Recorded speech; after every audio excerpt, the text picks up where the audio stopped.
Hey gang, I am Joe Edelman, and welcome to The Last Frame Live. Tonight, we'll maybe look at the news, who knows, but I've got a shot breakdown for you on the, of course, photography Q&A.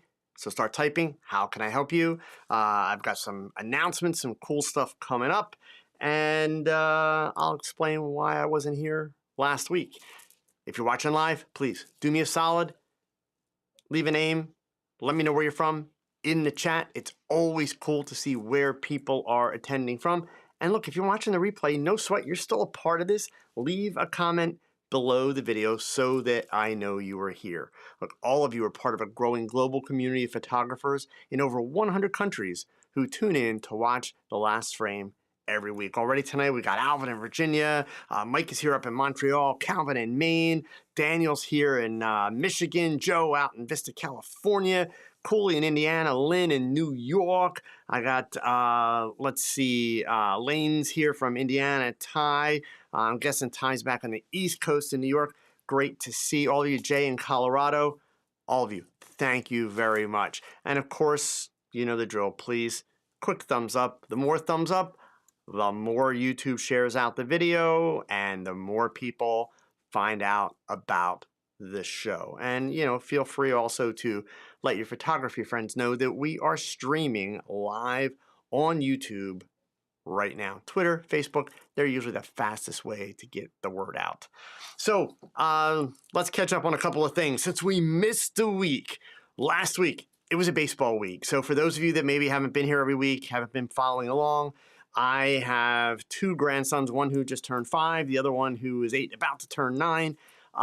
They're both playing baseball this year, but the oldest one, he is 24/7. Baseball is life. He's on 2 teams, an in-house team and a travel team.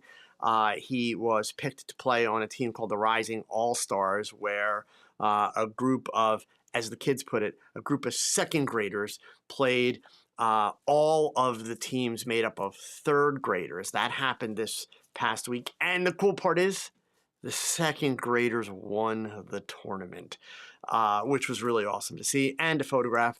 And this coming Saturday night, he has been selected to play on the All-Star team for his league. So he's hardcore into baseball, and I'm hardcore into photographing it. Last week, there just happened to be a game on Wednesday night, so I was not available.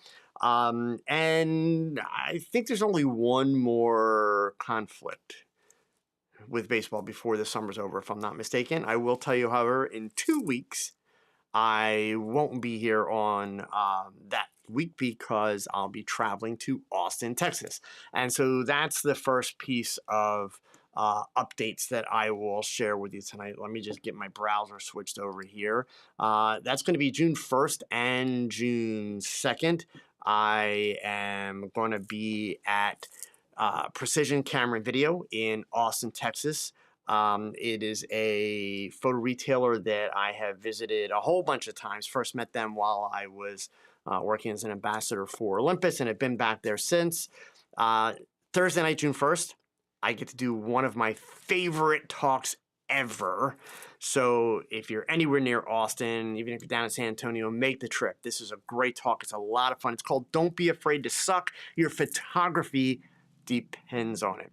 Part of the reason I like this talk so much, one, I get to use the word suck a lot, but 2, it's the only photography talk that I have ever heard that features Dr. Seuss. Yeah. So that's on Thursday evening from 6 to 8. It's at Precision Camera in Austin. And then on the Friday, the following day, 2 o'clock in the afternoon, I'm going to be doing a live presentation, bold and colorful fashion portraits, the kind of stuff that I shoot. But we're going to use RGB LED lights. In fact, we're going to use the Pavo tubes, the 3 and the 4 foot Pavo tubes. And I'm going to be working with a male model and doing some really, really cool stuff. I met this gentleman when I was down there the last time for the event at the soccer stadium. It's like, I got to have him back for this. It's going to be a blast. And if you attend, you will have the opportunity to photograph 2 models that we are going to be setting up in the store. We're actually going to do the demos in the actual store after the presentation. So it'll be a lot of fun. And then June 6th, for those of you that shoot portraits, for those of you that shoot models, don't miss this talk. It's called Shoot Prep. Great photography requires excellent presentation. In fact, you know what? Now that I did all that talking here, hang on one second. Let me just grab the links for the Precision Camera Spring Expo. I'm going to drop that in there. That will get you to both my keynote presentation on the Thursday evening, and it'll also get you to my Friday one. You can see they've got a whole bunch of really, really awesome instructors coming in. Tamron's going to be there. Tamron's actually the company that's bringing me in. Nikon's going to be there. Panasonic is going to be there. Westcott's going to be there. Canon. So a lot of cool stuff going on with that one. All right. But anyway, going back to here. Shoot Prep. Let me grab the link for that. So that comes up on Tuesday, June 6th. This is probably one of the most detailed programs that I present. I usually only do this once a year, so be forewarned, you get this one shot to attend this one. Otherwise, you're going to have to wait for another year. It does update every year as things in our industry change and as workflows change. But this isn't a talk with a bunch of cool pictures. In fact, there really aren't any photos in the talk. This is about all the prep that it takes to get to a great shot. And it's not just for models and modeling portfolios. Like I said, it's for portrait work, honestly, commercial advertising work. And, you know, while there's not a lot of information in this presentation, as far as landscape and wildlife, everything that gets talked about in this presentation, it applies honestly to every genre of photography. But indeed, I'll be really focusing, pun intended, on the specifics behind photographing people. So that one's coming up, and then there's like a 2-month break for my own video presentations that I do. And also it's worth noting that for folks that are members of my Tog Knowledge community, you can see, if you're a paid member of the Tog Knowledge community, you can watch the replays of these presentations for free. So you don't have to pay to be there. But if you want to see it live, want to have the ability to ask questions in real time, then you go ahead and you register for the actual talk. So I'll also include the link in there for the Tog Knowledge community so you can learn a little bit more about that. I'm not going to give this big sales pitch. It's there. Check it out. Okay. All right. So photo news, you know, honestly, there's not a whole lot going on as far as I'm concerned this week. So we're not going to dive into anything. I think I did see that Pentax announced 2 new lenses. Right. So maybe that's the big news, but we'll skip on that one. All right. So the shot breakdown for this week. It's actually a group of 3 images that I'm going to show you, but this is the one that you saw on the cover art. This is a little bit of an older shot for me. I did this in 2012, so this is actually about 11 years old. Okay, this was shot on a Nikon camera, and it would have been with its Tokina 100 millimeter. Excuse me, this was not. This was done with a Nikkor 85 millimeter. Was the lens on this, but this is a shot that we were doing at the end of a modeling portfolio shoot. One of the routines that I had gotten into, which has kind of how this fashion portrait that I do, how it evolved. I had gotten into a routine with my makeup artist at the time. I was shooting primarily modeling portfolios at that point in my career. And at the end of our shoots, we would try desperately, because we had fun doing this, we would try desperately to set aside 45 minutes to an hour's worth of time to be able to get a little bit creative. And of course, that would vary depending on how many shots we had to get in on a given shoot. But the trick here was I'm based in Allentown, Pennsylvania. My makeup artist was based in New York.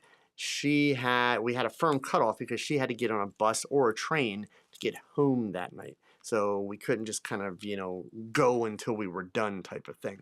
So as we would put these ideas together at the end of a shoot, it would really depend a lot upon how much time did we have available as we were wrapping up that shoot. If the day went really quickly, if everything went well with the model, because remember, these were modeling portfolios. So most of the time, we were photographing new models. This was our first time in front of the camera, which simply meant some days were easier than others, right? So in this particular case, we didn't have a lot of time to put this one together. I'm not making any excuses. I'm really proud of the shot, and actually one other version of this that I'm going to show you in a second. But we didn't have the time to do really crazy makeup and really detailed makeup. In fact, we basically took the makeup that we had for the last shot of the day for this model's portfolio. We added a little bit of color and shimmer on top of it on the eyes, left the facial contouring and everything exactly where it was, and then took the hairstyle that she had and teased out the back of it. So you can see, yeah, you can see my mouse here. You can see all through here. We teased out the back, fluffed it out, and then to give it a base, we took two different types of material. One is some red tulle. Tulle is the greatest thing ever for, shaping and creating some texture in the image. And then this black vinyl, which if you pay attention to my work, you've seen this black vinyl in a couple of other shots. I don't use it anymore because I've got several shots with it. In one case, I have it on the model's head as a hat, right? But this was done just to create a little bit of shape. So I'll come back to that in a second. In the meantime, let me show you the setup. Basically, it is a 4-light setup that we worked with, okay? Got a key light in a collapsible beauty dish that is up and above her. I should be clear, I'm seeing a collapsible beauty dish. It was a regular beauty dish. The collapsible beauty dishes weren't a thing back in 2012. So it was a regular beauty dish that was sitting up and above, basically directly over the camera is where the setup was. And then all three with red gels, 2 rim lights, one on either side. You can see up above me here. And then just to get a little bit of a glow, which, whoops, and I've got that facing the wrong way. Sorry. It would help if it's aimed in the right direction. I had a light behind her that was picking up, and here, let me just go back to this, picking up on her hair and lighting that, okay?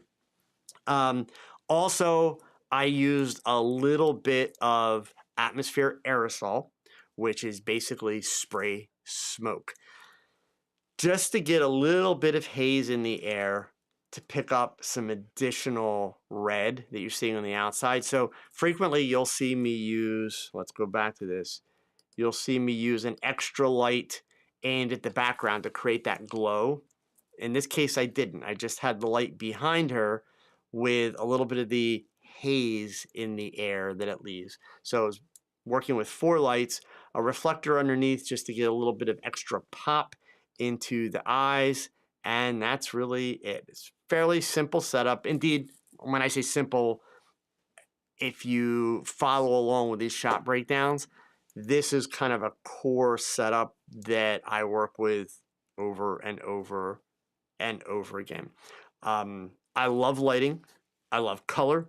I play around a lot with both.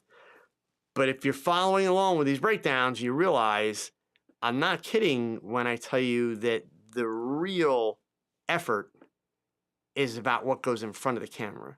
It's not what I'm doing with lighting or backgrounds or color. That's all very important elements that kind of finish it off. But the key is, what are we putting in front of the camera? How are we styling the subject? What are the colors that we're working with? If there's makeup involved, all of that kind of stuff. So that's the stuff that's really making the pictures. Lighting, fairly simple in that regard. So I mentioned that there were a few other versions of this. So as you've probably heard me say many, many times, I'm a big believer when I'm setting up a shot that I'm going to or need to work that shot. Meaning the idea that I start out with, I work with the premise of the assumption that that is just an idea. But it's not going to be the best idea. It's kind of my entry into the shot. From there, Once I have the subject in front of me and I have the styling done, I have lighting set up, it's a matter then of exploring the shot to see where I can go with it. Okay. So where I went with this one in terms of working a shot, and again, we were kind of on limited time that we were dealing with here. The first thing that I decided to do with this was actually to go from color to black and white. I made that choice because I knew that I didn't have a lot of other options here with regards to what I could do with the makeup or hair. Those both take time. To restyle her would take time.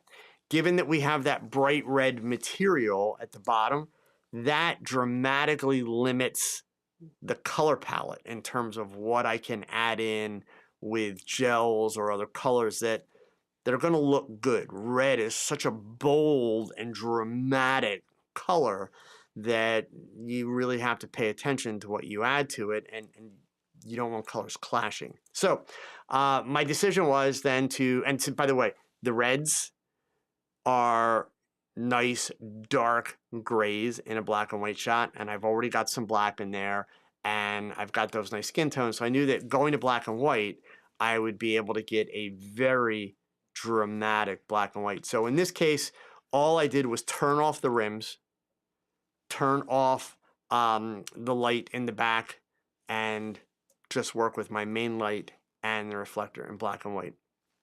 Then for my last version of this, I went back to the color because while the black and white is dramatic and I liked it, I wasn't wowed by it as I'm shooting in the studio. And this is the order that I did these in.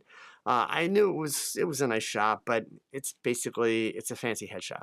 So really wasn't what I was looking for in terms of a fashion portrait. So from there, went to a slightly different composition, turned her a little bit, and also changed the way the material is set up. If you notice in this first one, the material is kind of all fluffed up. So at the end, I got rid of the black vinyl and made the red material more of a drape. Her hair is basically the same. It's teased out in the back. It's kind of messed up in the front. This red band that you're seeing back here, this is more of that tulle that we stretched out and wrapped around her. And then I found a pair of black gloves that I had in one of my many drawers of foo-foo in the studio. And this is the shot that we came up with. Obviously, also, this one is processed a little bit differently. I went ahead and I kind of flattened the colors out a little bit more with this. And in the course of doing that, also allowed the blacks to pick up a little bit more blue and magenta than what they had in the original. So all three images work. This was the one that I went with and have used this in multiple scenarios. This has been in print numerous times. It's been in several magazine articles.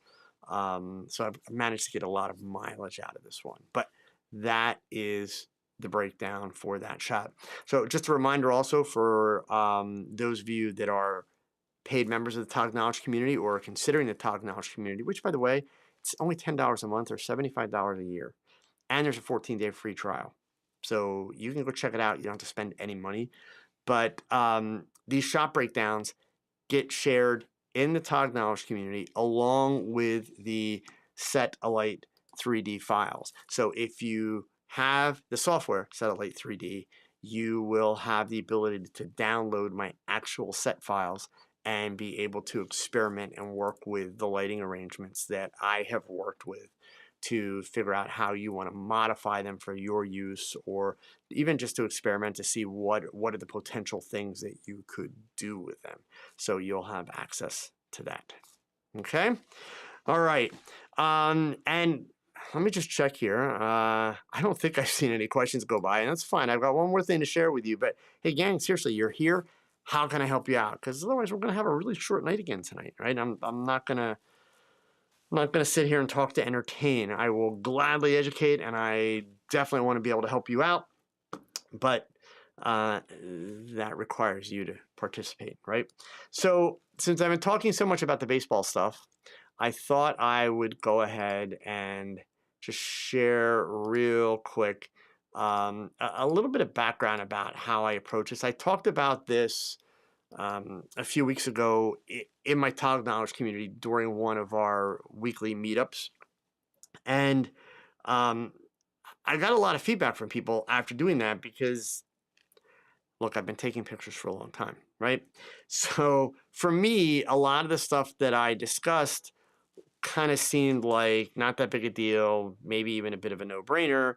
But as it turns out, it was actually information that a lot of people found really useful, and it kind of triggered things that they hadn't thought about. So let me kind of break down all of what I do with this baseball stuff and kind of what the thought process is, both from a practical standpoint of just making it happen, also to a business standpoint, and also to my thought process of how to approach the game. Right.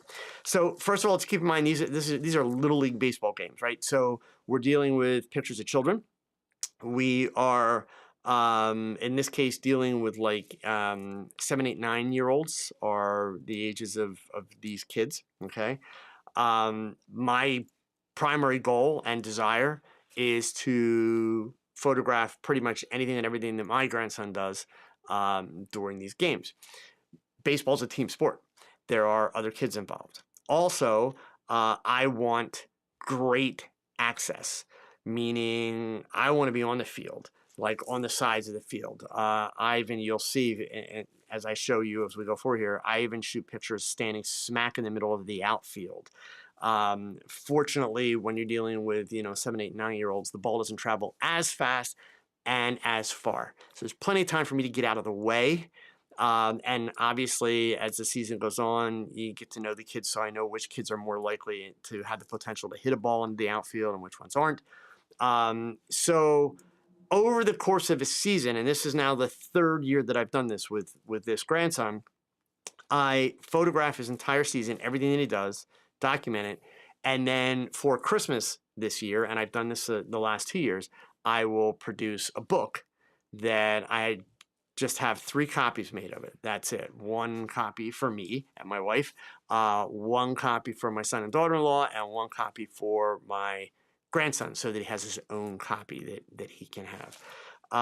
And each year I kind of try to look for a specific story or a specific theme to go, with it. The first year, literally his first year playing, his team was fortunate enough he won a championship, so it was all focused on the championship, and he made the All-Star team. Last year's team was not as great. He had a great year, but his team was not particularly good, so there's no championship involved. But you'll see as you look at these pictures, he makes a lot of faces. So last year's book was The Faces of Baseball.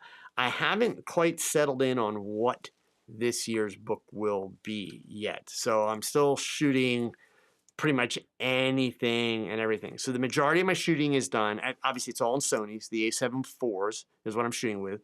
The majority of it is done with the Tamron 150 to 500 millimeter lens. For Sony, it goes to 500. Canon and Nikon, they go to 600 millimeter, if I'm not mistaken. Awesome lens. It's a 5.6 to 6.7. Works out great. ISO, not an issue, none of that. Most of the time I'm shooting my shutter speeds 1/2500th of a second or 1/3000th of a second, but I do occasionally go ahead and shoot at like 1/1250 a second to intentionally pick up a little bit of blur. The very first time I showed my grandson the images from this season, game 1, he looks at one of the images of him batting and he says to me, "Did you put the ball in the picture?" And I was highly offended because no, I didn't put the ball in the picture. And I've been known to do that from time to time, but I did not. And I realized I had shot these all at a faster shutter speed, and to his mind, it looked too perfect. So the next game I went and I shot at slightly slower shutter speeds so that I always had a little bit of blur in the bat and a little bit of blur in the ball. And it felt much more natural to him. So I mixed it up in that regard. And I found that especially with non-photography people, interestingly enough, they actually appreciate seeing that little bit of motion. Especially for the kids, it makes them feel like they're swinging the bat really fast, right? So my goal with these, basically my loose goal, is to for the most part, make him look as much like a Major League Baseball player as possible. But I still photograph scenes that show that it's kids and it's Little League. But before I show you more of the pictures, let me also explain something else I do. Since we're dealing with kids at a young age, I don't just shoot my grandson when I'm there. I shoot all the kids on his team. And I shoot them in depth every game. So pretty much every game, I'm going to shoot anywhere from 1,500 to 2,000 frames in a 6-inning baseball game with kids. I post a gallery just like the one that I'm showing you. So these are all just my grandson that I'm going to show you. But I post a gallery of all the other kids on the team, and I add new pictures after every game. I share that link with the parents of all the kids, and they have the ability to simply download the files, full resolution files. I give them full resolution. I don't sell them. I give them full resolution files. In fact, I also include a link so that they can download a printing release, because a lot of labs, if they try to get the images printed, will flag them as being professional images and say, hey, you didn't take these. We need a release. So I actually give them the release up front so they can go, and I tell them you can do whatever you want with these photographs.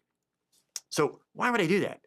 Honestly, it's goodwill, because there are from time to time images of my grandson that have other kids in them. And I'm going to want to be able to use those for publication or for teaching the things that I do. And by doing this, when I reach out to those people and say, hey, I need permission to use this picture, I'm not going to use your kid's name or location or anything like that, it's not a problem.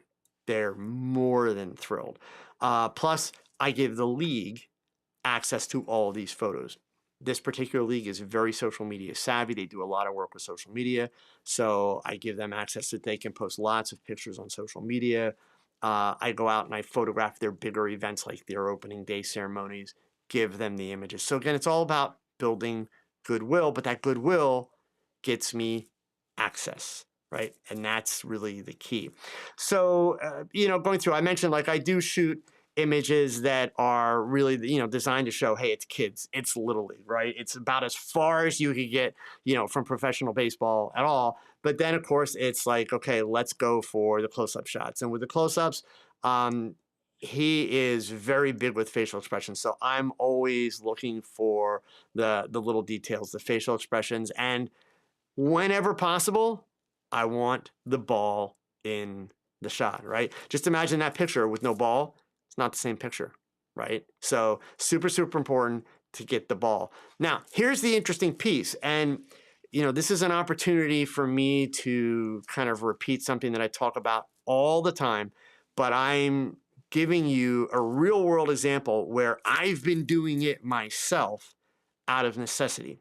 You hear me talk all the time about practice, practice, practice. So you know that I've been using the Sony cameras now for a little, actually, I guess I'm in about a year and a half. I've been using the Sony cameras. Very happy with them. They're great. The Sony A7 IVs are not ideal for a sport like baseball. I'm not going to say, oh, they suck. I'm just going to say they're not ideal for one simple reason. And it's simply one feature. The EVF, which I love the EVFs in these cameras, it's slow. There is a delay. So much like with a DSLR, if I see the ball hit the bat, I didn't photograph the ball hitting the bat. It's an EVF, right? What you see is what you get, not with really fast action.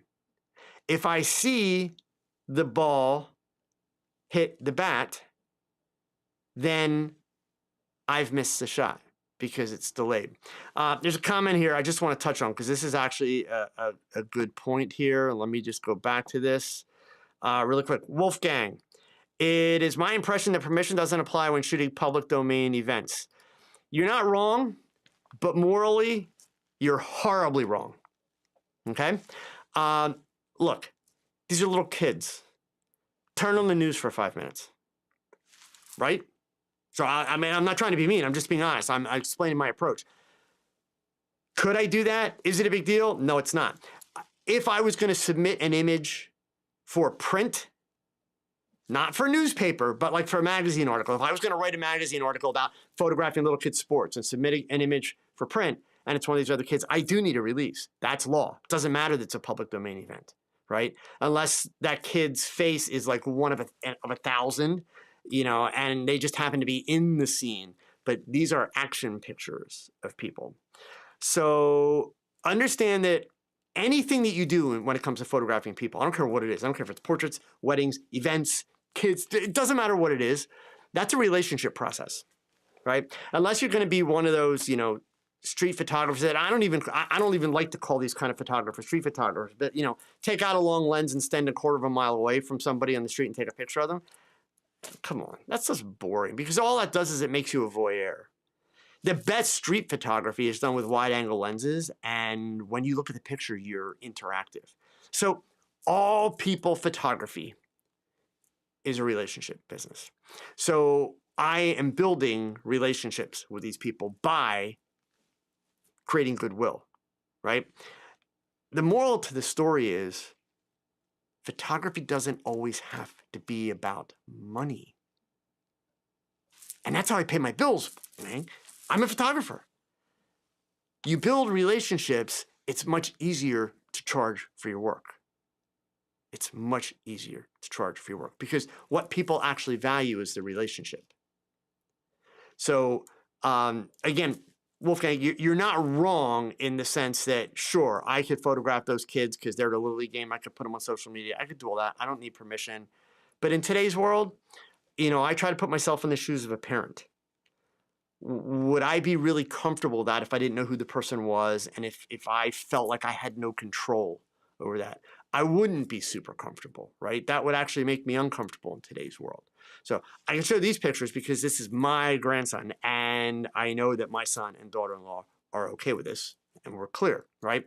But beyond that, yeah, I would not do it without permission of people. And that's the advice that I would give all of you. So yeah, I mean, certain things, just because we can, doesn't mean we should, right? And certainly that's going to be a personal choice for all of you. But my goal with the relationship that I build, both with the parents of the players and with the league, it's to build a relationship where everybody's really happy that that relationship exists, because that's what gives me access. Right? People are thrilled when I show up because like, oh, we're going to get great pictures tonight. And that's exactly what I want to happen. Not to mention, as my grandson gets older, it is a very competitive sport. He's a little guy. I mean, even for his age, he's a little guy. So my son, he coaches. He's an assistant coach on both of my grandson's teams. Little things that we can do that help create an awareness around my grandson so that he's known in the league amongst coaches, amongst the organizers, etc. Any of that kind of stuff, yeah, I'm going to do it. If I can create any goodwill that's also going to benefit my grandson, heck yeah, I'm going to be there for that. Okay, because again, baseball is his life, so I want him to have every opportunity he can have. At the end of the day, he's playing on teams now that he has to try out for. He's got to earn his way onto the team. But still, I'm a big believer in, every advantage you can get, you take. Okay. So again, back to these images, it's a mix of, every at bat, I'm looking for the basic stuff if he's playing a base. And I'll shoot pretty much everything. And then I narrow it down. So right now we are a little over halfway through the season, and I've got it narrowed down to about 280 images. I will not use all 280 images. His mom and dad are thrilled with him. This would be a great example. He was playing first base. This was the game last night. He was playing first base. The image means nothing because it has no context, right? I mean, it's nice. I got the ball, but, I've got the pitcher on the right side of the frame, but we don't see the runner coming into first base. With all the dirt, you almost don't even see first base. So ultimately, not a great image, right? It's okay. For my son, daughter-in-law, yeah, it's a great picture to pass on to them. Is it one that I'll ultimately wind up using? Probably not. Okay. When he's pitching, of course, full length shots, also close up shots. Um, One of the coolest shots you can get, and it's one of the hardest to get because it's a timing thing, is the ball coming right off the tips of the hand, right? So you want it out of the hand so the grip is released. It's literally coming off the tips. That's that point. That's that release point, which in baseball for pitchers, that's the part that they will stress about the most as he grows and develops. If he keeps pitching, it's where is that release point, right? And even in this case, his release point is actually a little bit high. For a kid his age, that's extremely common, but since he's trying to learn, it's actually really helpful for him as opposed to his coach or his dad or me saying, oh, yeah, you're still releasing the ball high. We're able to show him pictures, and so he can see it, and that drives him to work even more. So the best part of it is it also helps with coaching him because once he sees the pictures, he's motivated to make the changes. We don't have to push him. This is something that he wants to do, so we support him, in the process. But again, ball in the dirt. He does do some catching. So this is an example of a shot that I do from the outfield. I'm standing in center field, and I'm shooting in, and again, looking for various pieces of action. So this is another one of those great shots. This is not a shot that I would ever use. This is actually a shot that his coach will have a lot of fun with him over because like a lot of kids do this age, when he's running from one base to the next, he tends to want to watch to see where the ball is. So what's happening here is my grandson was on first base. The kid that hit the ball, that's who you see in the foreground making it to first base. My grandson is looking over his shoulder on his way to second, which he shouldn't be. So it's a shot that we will, use in that sense. So, and I'm not going to go through all these, but from a technical standpoint, I'll also tell you, I do everything auto ISO. So actually, this was a tournament he played in last week, that All-Star game that I mentioned.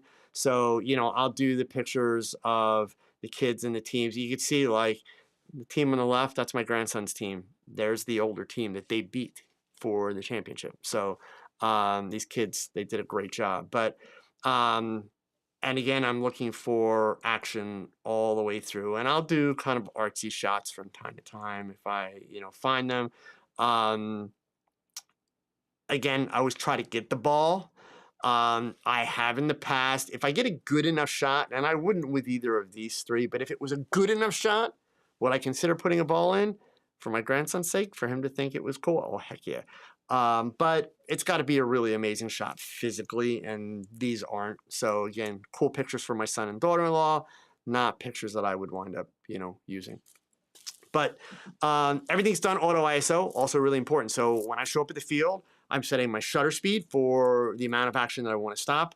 I'm always shooting wide open. Again, it's a 5.6 to 6.7 lens, so I'm shooting wide open, and then I'm using auto ISO to fill in the ISO, and I make minor adjustments with the exposure compensation dial, which on the Sonys, it sits right on the very back corner of the camera, so it's actually very conveniently located.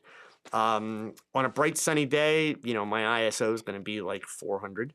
On an evening game like last night where it was overcast to begin with and they didn't start playing till 6 p.m. in the evening, that's going to be a game where my ISOs could easily hit, upwards of like 8,000, even 12,000. 12,000 is about my max for my tolerance level, but I haven't had a situation where I've, had to use that often, and I haven't needed to go past it yet. And they don't play any night games in this league, so night games aren't a factor for this. Okay, so yeah, again, that's what the baseball stuff is. Okay, and all right, we do got a couple questions here. So let me just grab these. Lane asked, whoops, let me click the right thing so you guys can actually see it here. He's going to be taking pictures for family and friends. Is it better to go with gels or variable LEDs? Lane, you got to give me a little bit more information than that, because the first thing I'm trying to understand, if you're taking like family pictures, why do you want gels?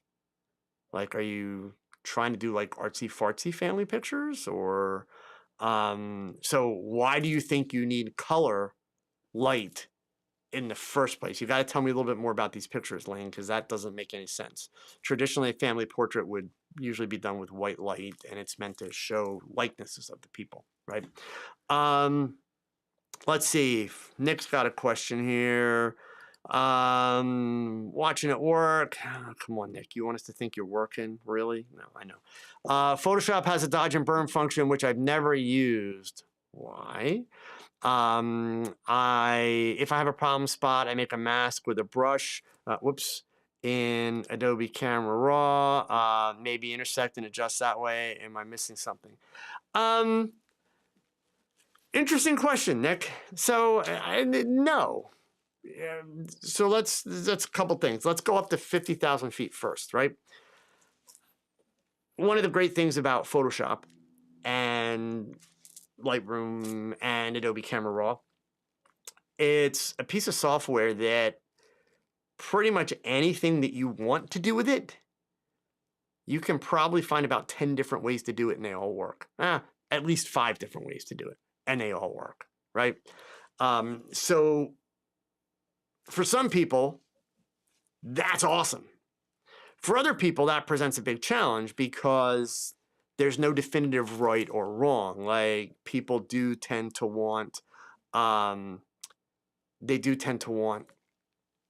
know this is going to be the right answer. Boom, I've done this. Now it's correct. For folks like that, that's a big part of where the challenge with Photoshop comes in. Dodge and burn have been around as part of Photoshop since the very beginning of Photoshop. Think of the name, Photoshop, photography in there, right? Dodge and burn is something that a photographer does in a darkroom to lighten or darken areas of a print. So they were tools that Adobe carried over into Photoshop from the darkroom. The early versions of Photoshop, the dodge and burn tools sucked. Horrible. Literally, if you were to go back and look at tutorials from the early 2000s, tutorial after tutorial after tutorial, you would just read educators saying, don't use those tools, right? And that's where the 50% gray layer became very, very popular because then you could just use a brush to lighten or darken. And while the dodge and burn tools are much better today, fast forward 2023, if I'm working in Photoshop, I'll get to the ACR masking in a minute, right? But if I'm working in Photoshop, I would still go to the soft light layer, 50% gray layer, which, by the way, you don't actually have to do the 50% gray anymore. So for those of you that have been doing that step for years, where you add a new layer and then change the blend mode and select, soft light and then click the box 50% gray, you don't have to actually do the 50% gray part. You just need to make sure that the layer is soft light and you get the same end result, right? Really the biggest benefit to clicking the 50% gray box is that when you look at your layers palette, it's really easy to spot your dodge and burn layer. That's honestly the biggest benefit because the end result is going to be the same whether you click it or not, as long as you're on soft light. So if I have to choose between the dodge and burn tools or that type of a layer, it's going to be the layer. Now, the ACR tools. Full disclosure, I have not really done a lot with those masking tools until the beginning of this baseball season. And I'll tell you what, those masking tools in Adobe ACR are freaking amazing. So yeah, some of you can sit there now and say, wow, he's just figuring that out. Like, I feel really smart because I've been using them for a long time. Seriously, good for you. My only defense is I'm a studio shooter, right? For my studio work with a lot of detail, those are not tools that I would turn to. I would still work with a soft light layer because I'm looking at very, very small pieces of an image. Plus, in the studio, I have so much more control. I don't have to do a lot of dodging and burning, right? But these baseball pictures, now working with those masking tools, amazing. Absolutely amazing. So that being said, Nick, my advice to you, I would keep working and developing your skills with those masking tools and understanding when to use them, when not to use them. Like, I know, Nick, you shoot a lot of birds. Um, I could totally imagine that those masking tools from time to time are going to miss with a bird when you do the click subject. But anytime that what I've learned, anytime you try to use the mask, if it misses with the person, just clear it and then start again and do select object. And it rarely misses when you then specifically select the object that you're after. But being able to add and subtract to the mask and that, it's really not that big a deal if it does miss. But yeah, super powerful, super awesome. With all those baseball pictures that I just showed you, one of the tricks that I use routinely is once I've done my culling from a game, so I may be looking at like 40 or 50 images, because remember, I've got not just for my grandson, but also pictures for the team. I will select them all and then create a background mask and drop the background exposure by about -35, which that sounds like a lot until you try it and you realize it's actually not that much. It's maybe a stop, right? But basically, I'm intentionally dropping the stop down or the background down about one stop below my subject. And I honestly, so this is just my opinion, folks, I would recommend that trick to wedding photographers. I would recommend that trick to event photographers. I would recommend that trick to portrait situations out of the studio, environmental portraits, natural light portraits, that type of thing. I would recommend that trick to nature and wildlife photographers. It's one of those tricks where it's extremely subjective, meaning if you want to try my secret sauce, -35 on the exposure for the background mask, right? That's what I apply to 95% of these baseball images. The remaining 5%, I'm making additional changes, sometimes even darker yet. Generally, it's actually a matter of making it a little bit lighter, meaning it's looking a little bit too fake, right? What I find it does is it's just enough to give my subject a little bit more pop against the rest of the image. And then another trick that I have used from time to time with the baseball pictures is on the background mask, I will drop the saturation by about -4 on the background.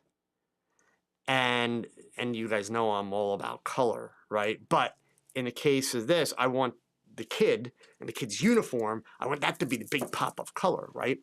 And look, it's not like it's creating a spot color with a black and white background. No, nothing like that at all. In fact, here, I'll bring those images back up on the screen. I mean, you could see at first pass, they look completely normal as far as color and that goes. But I dropped the saturation by about -4 on the background.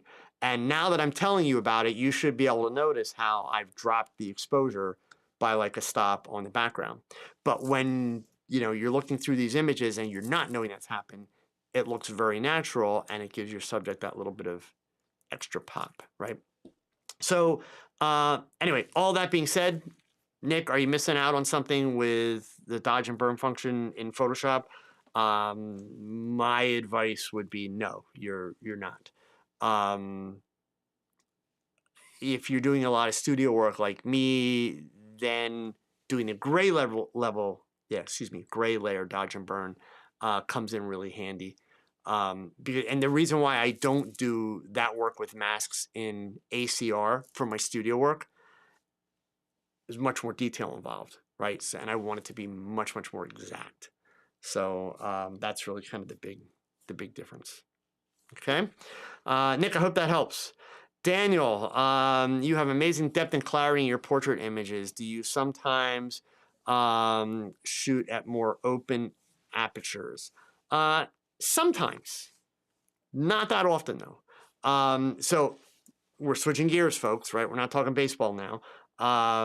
Yeah, so here, if you give me a second here, Daniel, I'll grab an image or two just to kind of give you some examples. We'll go into some of my fashion portraits and I can show you a few. Well, actually, maybe not even a few. I don't do it often, but there's a couple that I've done that are kind of particular favorites of mine where I did work with fairly wide apertures. So let me Let me find the first one that came to mind here, at least. That way I can kind of show you an example. And that, there are upsides, downsides, to doing that, right? So let's make this a little bit bigger. Oh, now that I did that, let's see here. I'm gonna display. All right, so here's a shot. This was actually shot at f1.2. Okay, so micro four thirds. This particular shot with Olympus, f1.2, and what other information do I have here? Let me see. So it's shot with a 45 millimeter on Olympus. So that's like a 90 millimeter equivalent, f1.2. So the depth that you're seeing there is all very real. But the nuanced piece, Daniel, that's super, super important here. I don't want this to be a, oh, you can never do this statement. But for pictures like this, in my opinion, it would look horrible if one of her eyes was out of focus. So the nuance here is you get the feeling that her face is turned. But if you really look close, it's only turned a smidge. Not a lot, just a smidge. Your brain kind of fills in the rest because, she's on an angle and everything else to make it feel like she's turned more. The reason why that's so important is I need to keep those eyelashes on the same plane. Otherwise, I'm going to focus on one and the other one's going to be out of focus. And the picture to me would be unusable. So the reason why I did this shot at f1.2, so this was a shot, actually you can go back and there's a video on YouTube where I break this down. I set this shot up with strobes. This was back when I was using the Interfit Honey Badgers, and they had really good modeling lamps in them. So I had this shot set up with strobes and realized that what this shot was missing, all this being in focus, was way too much detail, and it was actually making it chaotic. Now, there is a Photoshop trick that I have a YouTube video about how to create the blurry backgrounds and make it look realistic. But you can only do that so far, right? You can't go from something as chaotic as this and get it as blurry as this and have it look real. So what I did in this particular case was turned off the flash trigger and just worked with the modeling lights from the Interfit Honey Badgers. So, and I used those as my light source because basically everything was set up. It was gelled. It was exactly the way that I wanted it. But that gave me the depth. So I don't do that a lot, Daniel. And there's another reason for that. So like, most pictures in the studio, like, we'll look at these or this or, well, that's got blurry edges. But, any of these, there's not a lot of depth to the images. Even like a shot like that, there's not a lot of depth anyway. So there wouldn't be any benefit to shooting it at 2.8 or 1.2 with a picture like this. All it would be doing would be increasing the potential that I would have important parts of the picture out of focus. So, and you can see even this is an older shot. So this is from 2012. So I actually shot this one at 5.6. I'm sorry, you can't see, it's behind me. But yeah, I shot this image. Yeah, there's the metadata at 5.6. But today, 2023 compared to 2012, my workflow when I go into the studio, my aperture, if I'm shooting with strobes, my aperture is automatically set at f8. That's my target. And then I adjust the power of my lights to match that f8. But I'm shooting at f8. f8 gives me enough functional depth of field that I'm going to have everything in focus that I want in focus.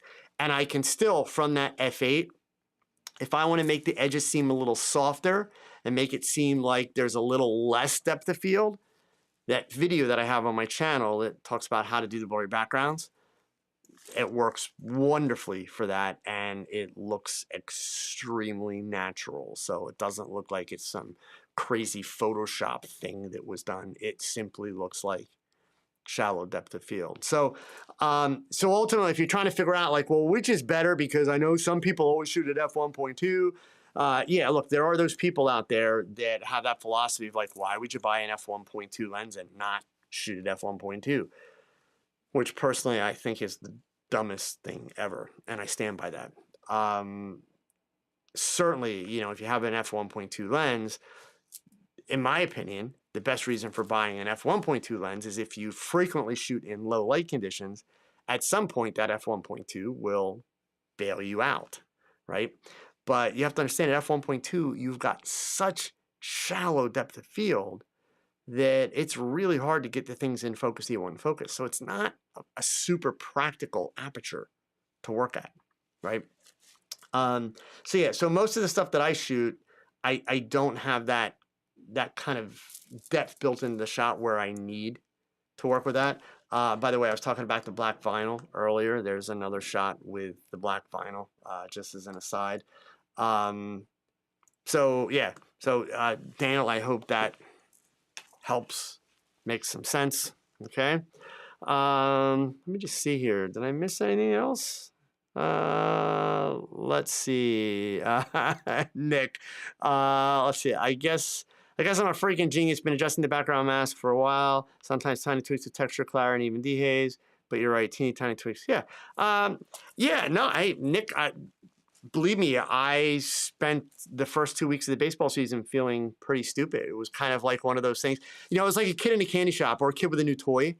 On one hand, it was like, why didn't I not try these features earlier? I talked about this 2 weeks ago, actually, at the beginning of the last frame. It was me, and I'm owning it. I'm admitting to it, right? I could just sit here and sound like, oh, yeah, I knew all this stuff. No, that doesn't help you guys, right? Look, because we all go through this stuff. The technology that we have available to us today is amazing. The technology that we have available to us today is advancing so fast, it is really hard to keep up with it, right? It's really hard. It takes a lot of time, and it takes a lot of effort. But here's the thing, and I'm not going to tell you, suck it up and deal with it.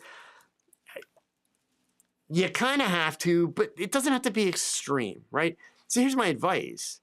Like we talk about all this AI stuff, and people are worried about AI. Is AI going to replace photographers? Yada, yada, yada. And look, I think that there's a lot of opportunity in AI. But here's the reality. We don't really know what AI is going to be yet, right? We know what we see, which is junk. Getting better, but still junk.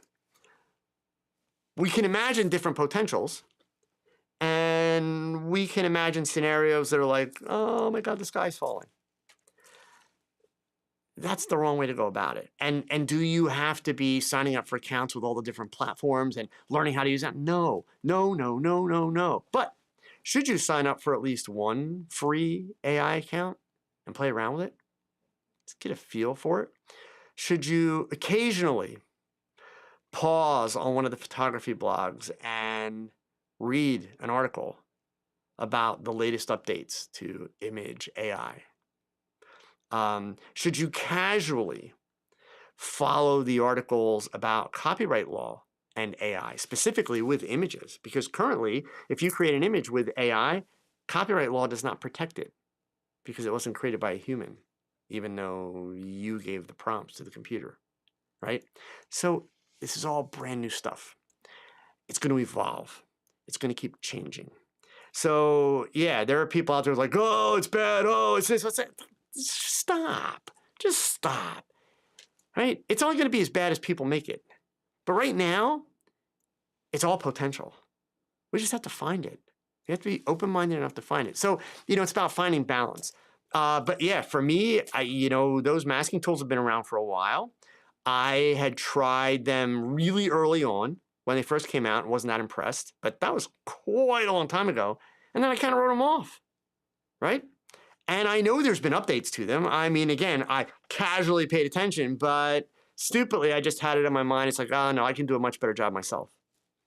And the reality of it is, in my studio images, the masking tools are every bit as good as me doing it myself. But like for the baseball stuff, there's the big thing. If I'm doing 40, 50, 60 pictures from a game, I don't have the time to create unique masks for every image. The fact that I can do them in bulk and run it as an AI, and it does such a great job. And out of those, 40, 50, 60 images, I'm going to only have to go in and manually fix up 2 or 3 of them. That's incredible. That is just absolutely incredible, right? So yeah, in my case, it was one of those things I stupidly wrote it off. And, here I am doing these baseball games, which are perfect for those tools. And yeah, so for me, it was definitely a reminder. It's kind of a practice what you preach reminder. It's like, hey, stay on top of this stuff, right? It doesn't have to be something that eats up all your time, but, be willing to dabble from time to time. Be willing to experiment. Even if it doesn't seem, in my opinion, even if it doesn't seem like it's an immediate solution to a problem that you have, if it's new technology and it's got some buzz and that potential's there, find out what's all about. It's good to know, because even just knowing that potential's there, maybe you have zero use for it today. But knowing that potential's there, what it does is it opens up creative possibilities for you, right? And that's exactly what's happened with me, like just with this baseball stuff. But even beyond the baseball stuff, there's so much that I can use that for. And believe me, its ability in terms of how good that masking is, it's incredible. So yeah, Nick, you can be a freaking genius because, you did what you're supposed to do. You're supposed to start early with it and at least sample it. And if it's working, you use it and you explore it, right? And I'm glad also that you figured out, tiny tweaks are the key.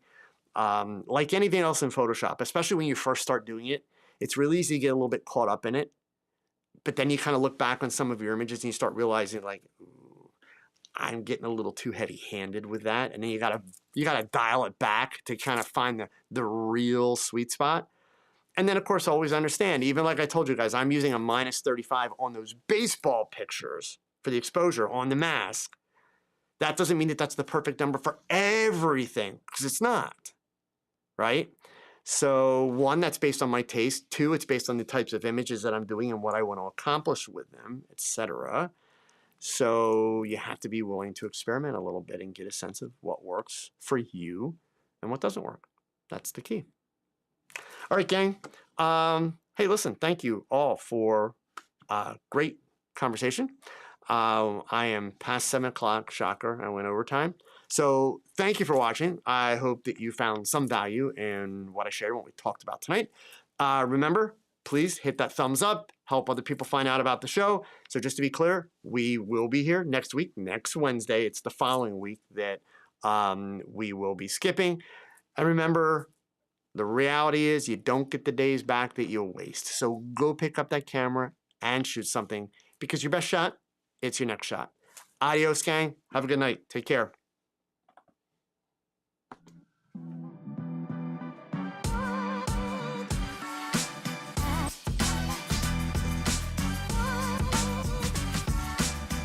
Alexa, turn off stream.